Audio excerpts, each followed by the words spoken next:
ഞാൻ പറഞ്ഞില്ല, ഇപ്പൊ ഭൗതികമായിട്ടും ആത്മീയമായിട്ടും ഇതിൽ രണ്ടിലും ഞാൻ കുരുത്തക്കട. എന്താന്ന് വെച്ചാല് എന്നെ സംബന്ധിച്ച് എൻ്റെ ഒരു രീതി അത് തന്നെയാണ്.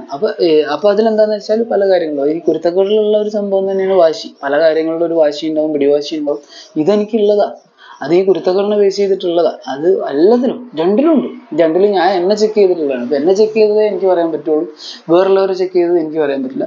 പക്ഷെ ഇത് ശരിക്കും പറഞ്ഞു കഴിഞ്ഞാല് അത് അവരവർക്ക് എന്തെങ്കിലും ഗുണങ്ങൾ, ഇപ്പൊ എന്നെ സംബന്ധിച്ച് കുറെ നഷ്ടങ്ങളുണ്ട്, കുറെ ഗുണങ്ങളുണ്ട്. ഗുണമുണ്ട്, നഷ്ടമുണ്ട്, രണ്ടുമുണ്ട്. ഒന്ന് പിന്നെന്താന്ന് വെച്ചാൽ ഒക്കെ ഒരു ഈശ്വരീയ നിശ്ചയം എന്നൊക്കെ പറയും. നമ്മൾ ചെയ്തു വെച്ച എല്ലാ തരങ്ങളും ഈശ്വരന്റെ തലയ്ക്ക് ഇട്ട് കൊടുക്കുന്നതല്ല. പക്ഷെ അതങ്ങനെയാണ് നടക്കേണ്ടത്. അതിന് അതിൻ്റെതായ സാഹചര്യങ്ങൾ വരുമ്പോൾ ചില കാര്യങ്ങളിൽ വാശി ഉണ്ടാവും, ചില കാര്യങ്ങളിൽ ഇച്ചിരി ഗുരുത്തക്കേടുണ്ടാവും.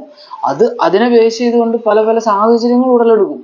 പല സാഹചര്യങ്ങൾ, അത് ഭൗതികമായിട്ടാണെങ്കിലും ആത്മീയമായിട്ടാണെങ്കിലും ധനപരമായിട്ടാണെങ്കിലും പല സാഹചര്യങ്ങൾ ഈ ഉടലെടുക്കുന്ന സാഹചര്യങ്ങളുടെ ബേസ് ചെയ്തുകൊണ്ട് ഇതിനൊക്കെ ബേസ് ചെയ്തുകൊണ്ട് അടുത്ത സെക്ഷൻ എന്ത് ചെയ്യണം, നഷ്ടം ഉണ്ടാകുമോ, ലാഭം ഉണ്ടാകുമോ, ധനപരമായിട്ടുള്ള കാര്യമാണെങ്കിലും ശരി, ഇനി കുടുംബപരമായിട്ടുള്ള കാര്യങ്ങളാണെങ്കിലും ശരി, ശാരീരികമായിട്ടുള്ള കാര്യങ്ങളാണെങ്കിലും ശരി, ആരോഗ്യപരമായിട്ടുള്ള കാര്യങ്ങളാണെങ്കിലും ശരി, ഇതിലൊക്കെ ലാഭമാണോ നഷ്ടമാണോ എന്നീ കാര്യങ്ങളൊക്കെ തിരിച്ചറിഞ്ഞുകൊണ്ട് മുന്നോട്ട് പോവുകയാണെങ്കിൽ ശരിക്കും പറഞ്ഞു കഴിഞ്ഞാൽ ഇതിനൊക്കെ സൊല്യൂഷൻസ് ഉണ്ട്.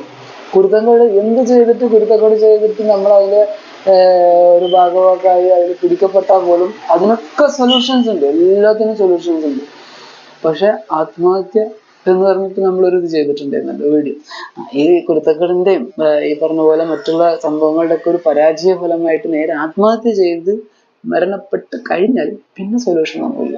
അതേപോലെ തന്നെയാണ് കോമയിലായി കഴിഞ്ഞാൽ പിന്നെ സൊല്യൂഷൻസ് വളരെ ചുരുങ്ങിയ രീതിയിലുള്ളൂ. അപ്പൊ അതേപോലത്തെ ഒരു കോമയിൽ ആകേണ്ടുന്ന ഒരു അവസ്ഥയിലേക്കാണ് ഞാൻ ശരിക്കും എത്തിയത്. എൻ്റെ ഒരു കുരുത്തക്കേട് കാരണം തന്നെയാണ് എൻ്റെ തുടർന്ന്, അതായത് എൻ്റെ എൻ്റെ കുടുംബ സർക്കിളിലുള്ളവർ എല്ലാവരും കൂടെ എന്നെ കൊണ്ടുപോയിട്ട് ഇഞ്ചക്ഷൻ അടിച്ചത് എൻ്റെ ഒരു കുരുത്തക്കേട് കാരണം കൊണ്ടാണ്. കാരണം അതിൻ്റെ റിയൽ ആയിട്ടുള്ള കാര്യം ഞാൻ ഇപ്പോഴും പഠിച്ചുകൊണ്ടിരിക്കുകയാണ്. ആ ഒരൊറ്റ കാരണം കൊണ്ടാണ് ഇപ്പോൾ ഒരു ചെറിയ പ്രയാസം ഉണ്ടായപ്പോൾ ഞാൻ ആ കുരുത്തക്കേട് ഇനിയും ചിലപ്പോൾ ചെയ്യാൻ സാധ്യതയുണ്ട്.